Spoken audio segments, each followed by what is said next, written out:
বাঁকুড়া জেলার কতুলপুর থানার কতুলপুরের মেয়ে সরোজবাসিনী বালিকা বিদ্যালয়ের মেয়ে থার্ড হয়েছে, তো মাধ্যমিক পরীক্ষায় থার্ড হয়েছে। অনুভূতিটা কীরকম তোমার? খুবই খুশি, খুবই গর্বিত হয়েছি যে কতুলপুরের নামকে এতজনের সামনে তুলে ধরতে পেরেছি, আমার বিদ্যালয়ের নামকে এতজনের সামনে তুলে ধরতে পেরেছি।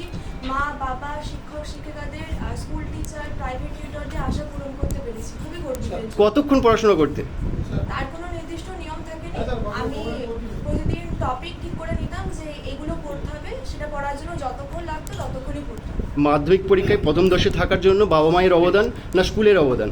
সবারই অবদান রয়েছে, বাবা মা, স্কুল টিচার, প্রাইভেট টিউটর, প্রত্যেকের। ভবিষ্যতে কী হওয়ার পরিকল্পনা আছে? ভবিষ্যতে রিসার্চার হওয়ার ইচ্ছা আছে। আগামী মাধ্যমিক পরীক্ষার্থীদের উদ্দেশ্যে কী বার্তা দিতে চাও?